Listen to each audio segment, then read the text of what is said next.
Brazil দলে আসছে চমক। আগামী ম্যাচগুলোতে ডাক পাচ্ছে নতুন নতুন প্লেয়ারগুলো।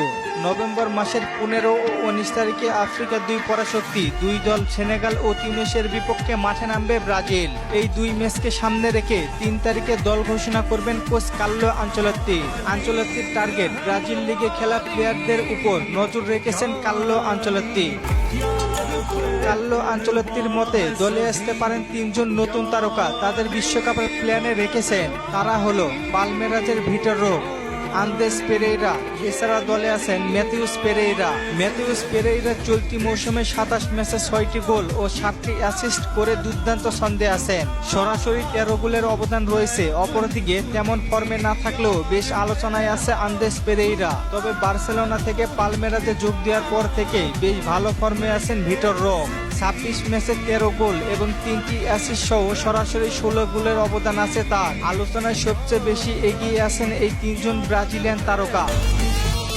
এছাড়া কার্লো আনচেলত্তির হাতে আরো অনেক প্লেয়ার আছে। এবার ইউরোপীয় চেয়ে ব্রাজিলিয়ান লিগ থেকে বেশি প্লেয়ার ডাকবেন তিনি।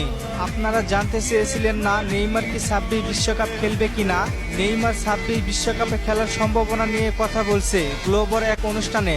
আমি ট্রেনিং করেছি, ভালোভাবে রিকভারি করেছি, চেষ্টা করছি যেন পুরোপুরি ফিট হয়ে আবার ব্রাজিলকে বিশ্বকাপ জেতাতে পারি। বিশ্বকাপের অনুভূতি অন্যরকম, কোনো টুর্নামেন্টের সঙ্গে তুলনায় হয় না। আমি অনেক রকম অভিজ্ঞতা পেয়েছি বিশ্বকাপে, কিন্তু একটা সত্যি কথা, জাতীয় দলের হয়ে খেলাটা ভীষণ গর্বের আর দারুণ।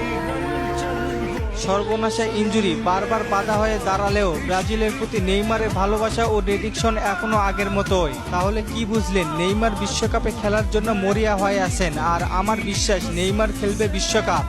আপনার কি মনে হয়, নেইমার কি খেলবে বিশ্বকাপ? জানিয়ে দিন কমেন্ট করে। আর চলেন আপনাদের কমেন্টগুলো দেখে আসি।